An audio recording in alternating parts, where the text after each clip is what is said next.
بسم الله الرحمن الرحیم. د ظاهر او باطن صفای ستوي او دا بسنګ کو او چې کله مونږ د خپل ظاهر او باطن صفای وکړو بیا به مونږ ته ملاوي د الله جل شانه رضا، د الله جل شانه محبت، د الله جل شانه مینا او د ظاهر او باطن د صفای به مونږ څنګه کو. ان شاء الله نن ټول دا خبرې کو او تاسو ته به پته ولګي چې ظاهري صفای څه ته وایي، باطني صفای څه ته وایي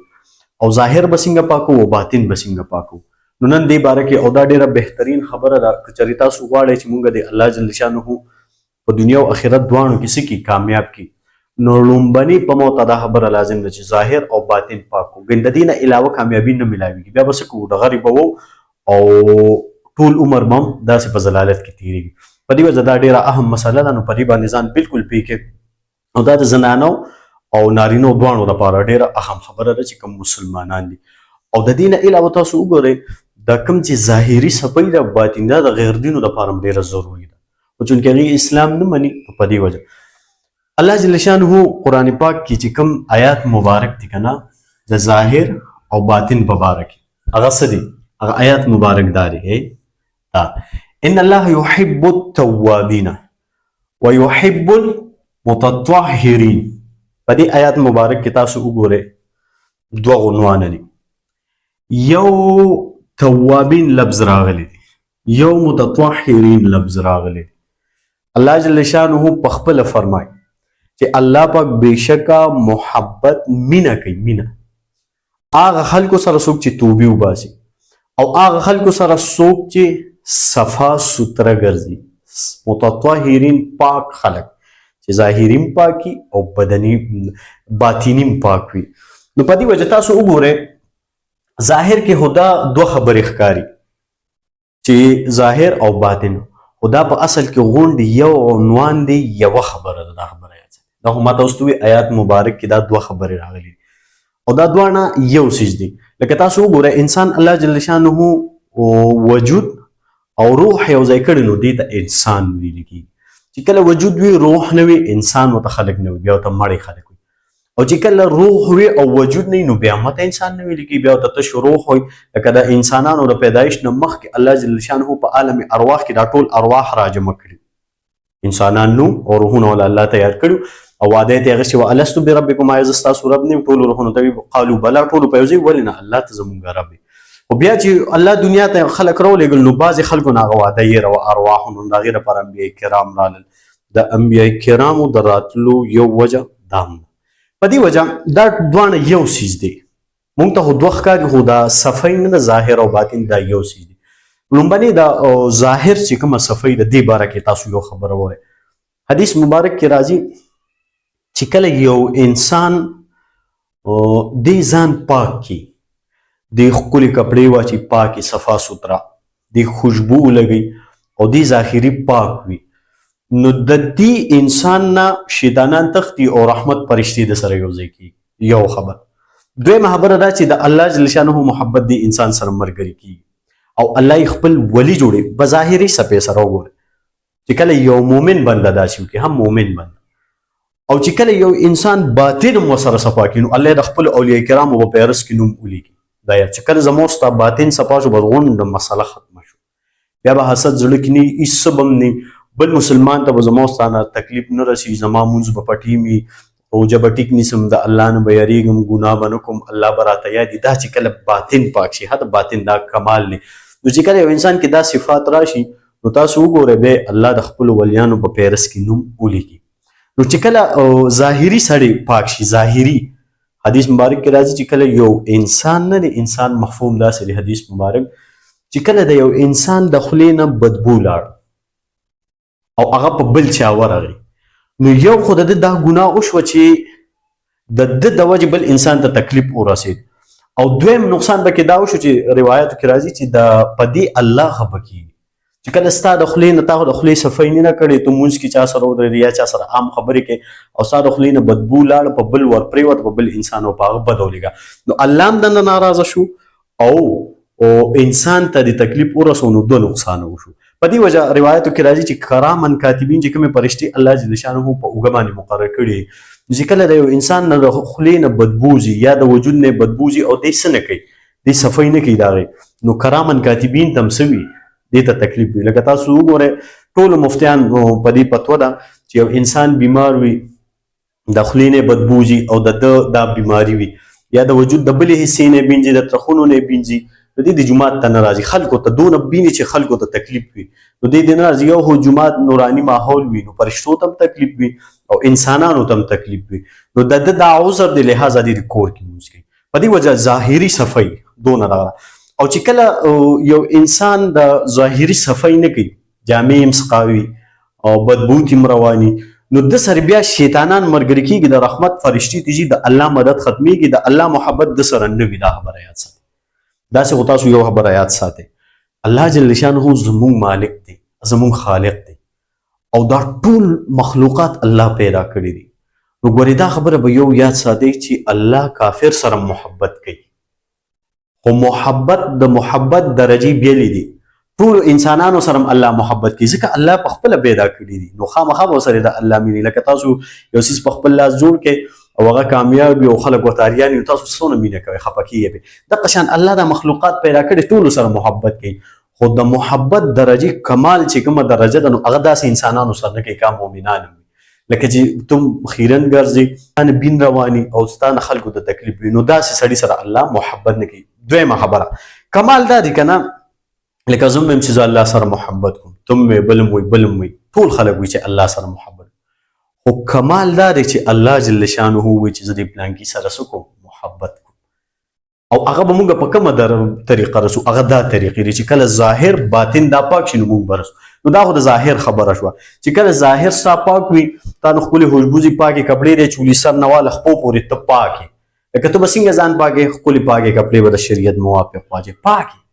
نو خلک ډېر زیات غریبانان دي زموږ یو استاد دی الله جل شانه دې په زندګۍ کې برکت واچي هغې فرمایي چې دا اوبه خو دا خو په پیسو نه دي که نه اوبه هر سهار په ځان اچوه او کلک کلک لاس په ځان وهه او لامبه بس دا خو صفایي ده که نه دا جامې انځه روزانه په اوبو کې او ویړوې حالانکې دونه څو غریبانان نشته خامخا د سربو پیسې وي د اوبو وي د صابون وي د شیمپو وي خو کوک چرې څوک وي داسې نو کم از کم تشې اوبه خو فري دي که نه جامې پې مه روزانه انځه او ځان هم پې روزانه دي انځه پاک لامبه خو مزېدار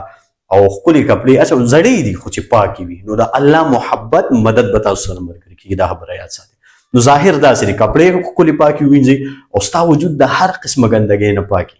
تا ته شریعت څنګه حکم کړی ویښته هغه شان جوړ کړه د وجود ویښته دې هغه شان سنبالوه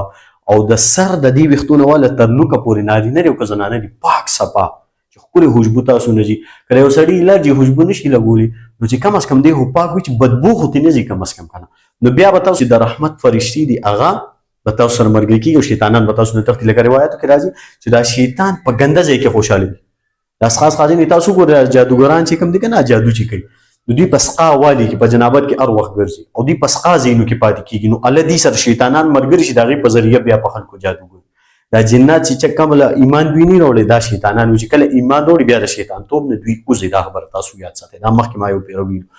نو په دې وجه شیطانان په سقا ځای کې لکه مونږ باتروم ته ځو روایاتو کې راځي وګورو اللهم اني اعوذ بک من الخبث والخبائث دا دوه ولې د دې معنی دا ده زه په الله سره پناه نیسم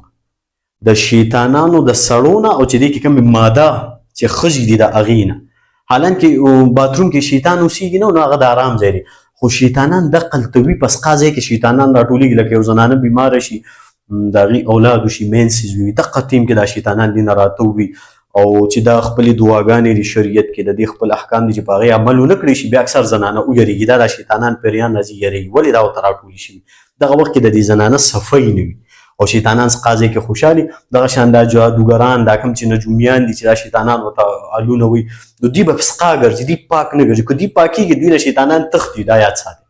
نو شیطان په سقا نو چې کله ستا وجود سقی نو شیطان به تا سره ملګري نو بیا به ستا نه د خیر کار نه کېږي ستا د خولې نه به هم خلک تنګي ستا د لاس نه به خلکو ته ضرر هم رسي ستا به نیک اعمالو ته مړه نه کېږي او ته به په بدو ردو سرې تا نه به کور کې خلک تنګي بار هم نه تنګي چرګو ته هم بیا کنځلې کوي دا څه چلی دا دغه مسلې شیطان چې سړي سره ملګری شو خو بس تباہ او برباد شو نو بس بیا خو ټول کارونه به خراب د دې نه علاوه د باطن صفای بسنګ کو او تاسو وګوره د الله جل شانه فرمای حدیث مبارک کې راځي کنه ان الله جمیل الله جل شانه خلق وګوره يحب الجمال او الله سکی خلواله خوخی تاسو چې ځان خولي کې واقعي الله د سره محبت احادیث مبارک او قرآن آیاتونه مبارکه د پدې دلالت کوي چې کله موږ ظاهر باطن پاک شي نو الله جل شانه بس کې موږ سره محبت کوي د دې نه علاوه تاسو ګورئ د باطن د غزړه او د روح صفیره او چې کله تاسو زړه ټیک شي کنه لکه حدیث مبارک کې راځي چې په دې وجود کې یو ټوکړه ده چې کله هغه ټوکړه ټیک شي کنه ټول وجود به ټیک او چې کله هغه ټوکړه خراب شي غون وجود خراب شي او نبی علیہ السلام فرمایي چې تاسو خبردار اوسئ چې هغه ټوکړه څه ده هغه زړه دی مفهوم د حدیث مبارک ده چې هغه زړه دی زړه نو په زړه به ته خواري کې ستا باطن روح به دې پاک شي او باطن به ستا نوراني شي یعنی روح به ستا مضبوط شي او دا چې کله ته په دې خواري وکړې دې ته کسبي عمل وایي چې کله ته خواري وکړې نو دا به کېږي دا خبره یاد ساتئ دا داسې نه کېږي چې بس زه پروت یم زه څه نه کوم د دې دپاره نو دا به وشي دا پخپله نه کېږي دا کسبي عمل دی لکه تاسو د پیرانو ته وګورئ د علماو ته وګورئ دا لوی لوی اولیاء کرام جنید بغدادي رحمه الله حالات وګورئ څومره خواري دي کړې ده پرې خپل زړه باندې پرې باطن باندې چې دی پاک کړی نو دا داسې نه کېږي ها دا به ما ته به خواري کوم نو دا به کېږي د دې لکه حدیث مبارک کې راځي که نه یو واقعه ده د ابراهیم علیه السلام ابراهیم علیه السلام واقعه ده چې یو پیر الله جل شانه روایت کې راځي الله جل شانه ابراهیم علیه السلام ته وایي اے ابراهیم دا زړه دې ته ووینځه نو ابراهیم علیه السلام اریان شو الله دا زړه خو داسې څیز نه دی چې زه روباسم د کپړې په شان ووینځم او اوچې کوم واپس یې دلته کېنم دا زه څنګه ووینځم ما له طریقه نه راځي ما ته چل وښیه الله جل شانه ورته جبرائیل علیه السلام راولېږو ورته یې ویې څه وکړه ته وجاړه د الله جل شانه او د یرې یا په محبت کې او په دې خپلو اوښکو سره چې ستا د سترګو نه دا اوښکې روبېږي په دې سره به ستا زړه پاکي په دې وجه الله جل شانه فرمایي ان الله يحب التوابین ويحب المتطهرین دا توابین ټکي پکې زما ستا به شان ګناهګارانو لپاره راغلي هغه پیغمبران والله ورته ډایرکټ چل خو چې داسې وکړه داسې نو چې کله موت ته توبه وباسو که نه آیات مبارک لومبی حصه نو په دې سره به زما ستا باطن پاکي او باطن زړه دی او روح دی او دا زړه نه دی دا چې کله ته وجاړې او ستا د سترګو نه اوښکې وبهېږي یا د الله جل شانه په ذکر سره او یا د الله جل شانه نه د یرې یا د محبت د وجې چې کله زما ستا د سترګو نه اوښکې وځي به زما ستا باطن دا پاک شو زړه پاک شو لکه روایتو کې راځي چې کله انسان ګناه کوي انسان باطن څنګه خیرنېږي حدیث مبارک کې څه واضح دی لکه سړی یو ګناه وکړي نو د ده په زړه باندې یو نقطه ولګي توره ټاکې په دې ولګي نو که چېرې را سړی توبه وباسي نو دا داغ روان شي او که نه دې توبه نه وباسي بله ګناه وکړي بله ګناه وکړي نو د ده د زړه باندې ټاکې لګي لګي تر دې پورې چې دا تک تور شي او دا یو حد ته ورسي ځکه دا زړه خو محدود دی لا محدود خو نه دی کنه دا یو داسې حد ته ورسي چې بیا الله جل شانه د دغه زړه نه د هدایت فیصله واخلي او بیا په دغه زړه کې د نیکۍ خبره نه کېږي د نیکۍ سوچ په دغه زړه کې نه راځي دا تک تور شي او دا سړی بیا په نیکو کې خپي او په ګناهونو کې خوشحالي لکه تاسو وګورئ راکم چې بالمازان دي چې کله د لمونځ وخت راشي په دې یو بوج راشي چې زر د لمونځ دا وخت راشي کوي ښه نه کنه دا د ګناهګارانو دغه دی چې کله نیکۍ وخت راځي په دې به بوج راځي دوی نشي کولی ځکه د دې د اړه دونه تور شوي چې دوی توبې نه وباسي الله جل شانه ذکر نه کوي هغې سره د دې اړه نه پاکي نو چې کله یو انسان توبه وباسي نو موږ ته حدیث مبارک کې دا پته ولګېده چې زړه به څنګه پاکي نو توبه به وباسي الله به ستا زړه پاکي دا خبره یاد او دا ډېر بهترین څیز دی تاسو ګورئ په نور مخکې چې بعضې امتونه داسې وو چې د هغې توبه به داسې نه قبلېده پورې نه وه خوړلې د هغې توبه به نه قبلېده په دې وجه توبه نه چې کله چې د موسی علیه السلام بعضې بني اسرائیلو یو نافرماني کړې وه په هغې کې تعاون مرض په هغې راغی نو 70,000 کسان په هغې کې مړه شو د میداني تیښ نه پس دا خبره وه نو بیا چې کله هغه موسی علیه السلام او هارون علیه السلام الله ته سوال وکړو چې بیا دوی هغه ګناهونه وکړل الله ورته وایي فاقتلوا انفسکم کنه ستاسو توبه دا ده چې تاسو خپل نفسونه قتل کړي نو چې په دوی د سهار نه واله مازدیګره پورې او یا زره کسان قتل کړي دا یاد ساتي یو دغه واقعه ده نو طاعون هم راغی نو د الله جل شانه د طرفه ډېر لوی امتحان نو هارون علیه السلام موسی علیه السلام الله جل شانه ته ورزکو الله دا ټول خلق قتل کړي او دا به د امت بس کېږي نو الله توبه راولېږل د هغې دپاره بیا توبه راله دا تفسیر کوم انوار البیان چې دی حضرت مولانا عاشق الهي رحمه الله دا خبره لیکلې ده د موسی علیه السلام بني اسرائیلو په باره کې چې دا هارون علیه السلام دی بیا دعا وکړه توبه راله او بیا الله جل شانه د نبی علیه السلام امت له توبه ورکړه نو توبه ډېر بهترین څیز دی ته چې څونه ګناه مو کې د شپې د ورځې غټې وړې په خطا په قصد وشي فورا توبه د زړه نه وباسه خو د توبې خپل شرایط دي چې بیا به د ګناه له خوا له په قصد نه وځي که په خطا د نه شو بیا توبه وباسه نو الله به الله څخه معاف کوي او ستا باطن زړه چې دی دا به پاکېږي یو خبره شوه زړه په توبه پاکېږي دویمه خبره چې کله ابراهیم علیه السلام ته الله جل شانه ووایي چې ته څوکه ته وجهاړه او ذکر کوه ځکه دا دی آیات مبارک دی الا بذکر الله تطمئن القلوب الله جل شانه فرمایي خبردار چې د مؤمنانو د زړه چې کوم اطمینان دی بس دی هغه د الله په ذکر کې دی سکون اطمینان راحت نورانیت دا د الله ذکر چې کوي نو ستا زړه به څه شي پاکي او دې سره به ستا روح هغه هم پاکي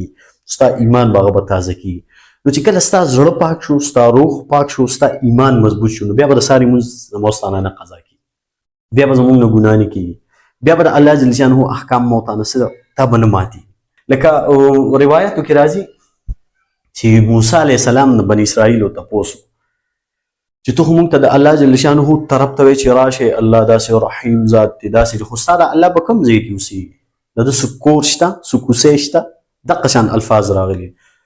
و موسی علیه السلام ته دقه وخت کې پته نه وه چې زه څه جواب ورکړم هغه چپ شو یو ساعت الله جل شانه فورا جبرائیل علیه السلام راولېږه او ته یې موسی ته د خپل قوم ته ووایه چې الله جل شانه چې کله د مؤمن زړه پاک شي نو دا د الله کور دی بیا الله په دې کې اوسېږي څومره بهترین خبره چې کله زموږ ستا باطن پاک شو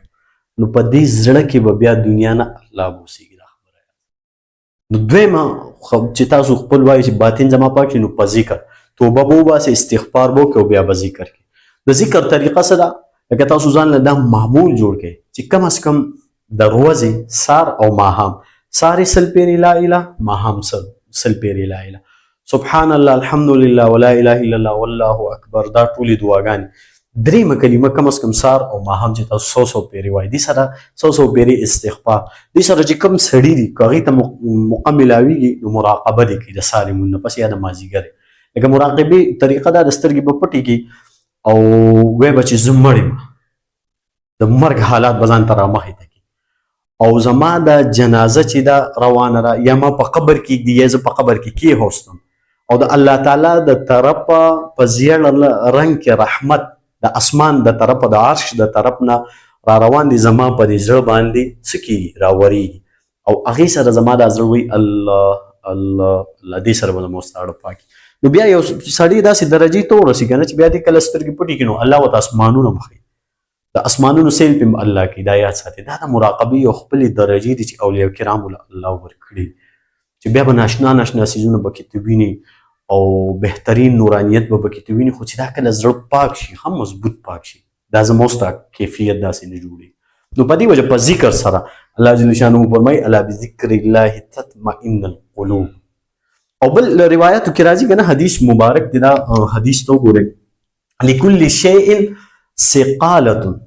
نبی علیہ السلام فرمایي د هر یو څیز دپاره سي یو صفا کوونکي څیز وي لکه د اوسپنې نه زنګ بوتلو دپاره څه د لوار بټې وي چې هغې کې ګرم کړي او بیا ترې هغې وټکي زنګ ته لاړ شي مخکې خو ریګمال نه و که نه په دې وخت کې اوس ریګمال دی نو د هر یو څیز دپاره یو او داسې جامې وغیره خیرنې شو د هغې دپاره صابون بلیچ وغیره موږ استعمالو ګرمې اوبو هغې سره جامې پاکېږي او نبی علیه السلام حدیث مبارک کې فرمایي دا تاسو وګورئ ثقالة القلوب ذکر الله چې د زړه د صفې سیس چې کوم دی که نه هغه د الله جل شانه ذکر دی په دې وجه چې کله ما ته ذکر کوو الله جل شانه به څه کوي زموږ ستا باطن هم دې سره پاکوي او ما تاسو چې کله باطن او ظاهر دواړه پاک شي نو بیا به د الله جل شانه په پیرس چې کوم د اولیاء کرامو پیرس دی الله جل شانه سره په هغې کې به زموږ ستا نوم ولیکي کرامن کاتبین ته به حکم وکړي دا زما ولي دی ګورې فرشتو په اسمانونو کې به اعلان وکړي دا به صرف به د دوو کارو سره بران کله ستا ظاهر پاک شو او کله ستا باطن پاک شو لکه تاسو وګورئ د قیامت په ورځ به یو عجیبه حالات کله چې تاسو وجاړئ که نه د الله جل شانه د یرې په خپلو ګناهونو باندې او د دې سترګو نه ستا کومې اوښکې روځي نو دا اوښکې ګورې ته ډېرې کمزورې مه ګڼه تاسو ته پته لګي کله چې د قیامت روشي نو حالات به د قیامت ډېر عجیبه وي روایاتو کې راځي خو یو حالات دام دی چې کله د قیامت روش شي او الله جل شانه حکم وکړي چې جهنم راولي فرشتو به پکې واګي اچولي که نه را روان کړي به وي د هغې به خپل کیفیت الله په قرآن پاک کې ذکر کړي وجیء یومئذ بجهنم یومئذ یتذکر الانسان وانى له الذکر یقول یا لیتنی قدمت لحیاتي دا ټول که نه چې جهنم وویني نو انسان وي ما چې کومه زندګي تېره کړې د هغې دپاره هلاکت یا افسوس به کوي چې ما خو هسې زندګي تېره کړې نو روایتو کې راځي چې دا جهنم تودوالی به دومره ډېر وي چې 500 کاله به دې د انسانانو نه لرې وي خو انسانان به ګرمایش محسوسي او هغه به دونه تیزه ګرمایش چې د انسانانو په دې کونډو کې چې کوم هغه رطوبت دی هغه سپینې اوبه شان هغه به اوچې شي د جهنم د ګرموالي د وجې او دا خلک به داسې په دې کونډو راپروځي که مسلمانان دي او که کافران دي دا به د ټولو یو حالات وي او جهنم به نور هم را روانې رانږدې کېږي به په دې کې به نبی علیه السلام مبارک را مخې ته شي او جبرائیل علیه السلام ته وایي جهنم را روان دی او د مسلمانانو حالات خرابېږي جبرائیل علیه السلام به جهنم ته وایي چې مه راځه نور مخکې مه راځه کتابونو لیکلي ځکه چې په دې کې د نبی علیه السلام امت دی تو هغه علم سزا ورکوي هغې هم سوځي وي جهنم به بیا هم را روان وي بیا به ورته وایي چې په دې د نبی علیه السلام په امت کې په دې کې مجاهدین دي په دې کې حاجیان دي په دې کې معتمرین دي کوم چې عمرې کولي په دې کې منځګزاره دي په دې کې روژهدار دي په دې کې صدقې والا دي تو هغه سوځي هغې له تکلیف ورکوي بیا هم را روان جهنم به نه منې کېږي او جبرائیل علیه السلام به غیب شي او د نبی علیه السلام مبارک چې کله د خپل امت او د مسلمانانو حالات وویني نو د نبی علیه السلام مبارک رنګ چې کوم دی که نه هغه به بدل شي د پریشانۍ د وجې جبرائیل علیه السلام یو د نظر نه غیب شو یو ساعت پس راغی یو دقونه پیالې ورسره او هغه ډکم دي لږې شان اوبه دي ورسره پکې او نبی علیه السلام ته وایي یا رسول الله دا پیالې واله په دې جهنم یې ورواړو کېدای شي ستا امت د په فایده ورکړي نبی علیه السلام د پیالې والي او په جهنم به یې څه کړي ورواږي چې کله به جهنم ورواچي که نه نو د جهنم لمبې به مړې شي یو سرخ به وکړي او لوګي به شروع شي او وی دا ګرمایش به دپه شي منې به شي ختم به شي وی بیا به نبی علیه السلام په حیرانتیا سره جبرائیل علیه السلام ته وایي جبرائیل دا ته څه اوبه وې چې دونه لږې اوبه وغون جهنم اور پې دپه شو منې شو بند شو وی به چې یا رسول الله دا ستا د امت د هغه خلکو اوښکې دي چې کله به هغې د الله جل شانه د یرې جړل یا د الله جل شانه په شوق کې نو الله دغه اوښکې د دوی د سترګو دا ضایع کولې نه دا یې ساتلې وي چې نن د دې په کار راشي او لکه روایاتو کې راځي چې یو اوښکه د الله د یارې ستا د سترګو نه راووته د مچ د سر برابر نو الله به د جهنم ټول د ستا د ګناهونو هغه اور به مړ کړي یعنې د قیامت په ورځ به یو سړی راشي یا به وجاړي په خپلو ګناهونو وینې به اوښکې به ختمې شي وینې به شروع شي بیا وینې ختمې شي نونه به شروع شي اب هم ختم شي خو دله به د ده جړا څه پیدا نه ورکړي او روایتو کې راځي چې یو سړی به دونه ډېر وجاړي که یو سړی به کې کشتۍ چلول غواړي نو اوبه چلول شي او هلته به پیدا نه ورکړي دلته د مچ د سر برابر اوښکه ستا د سترګو نه تلل الله جل شانه باندې په ټول کارونه هلته سموي لکه حدیث مبارک کې راځي دا ګورئ قطرة اخرجت من عين المؤمن من خشية الله تعالى خير من الدنيا وما فيها چې دا یوه اوښکه د مؤمن د سترګې نه وتل د الله جل شانه د یرې یا د الله جل شانه د ذکر د وجې په مینه کې دا بهتره د دنیا نو په دې دنیا کې چې څه بس حدیث مبارک خبره ختم په دې وجه تاسو خپل باطن پاکول غواړئ په استغفار په توبې سره او د الله په ذکر سره به یې مضبوطوي او پاکوي او ظاهري صفایي ده بس چې دا دوه کارونه ما ورته وکړل بس زما ستا بیړه پار شو او یوازې دا بني چې کله الله جل شانه ما ته نارضا شو نو څه به کېږي بیا به د الله مدد مونږ سره شامل حال وي. لکه تاسو د الله د اولیاء کرامو ته وګورئ د غیبو نه الله مددونه کوي، هغه ځایونه چې هغه مو ته نشو لیدو هغې باندې الله فري کړي ګوري، کروڑو روپۍ لګي هلته دوی ځي. ولې الله به مهربانه دی، ظاهر او باطن پاک. د نن لپاره دا کافي دي. یقین الله جل شانه د نیک عمل کولو توفیق راکړي. تاسو هم پرې عمل کوئ، موږ هم کوشش کوو چې الله جل شانه او د دې دنیا نه خو تګ دی نو بیا پرې ولې عمل نه کوو. او بهترین کامیابي ده چې ته زه کامیاب شم نو دا دوه طریقې وکړې، د دې نه علاوه بل څه نشته. د نن لپاره دا کافي دي. السلام علیکم ورحمة الله.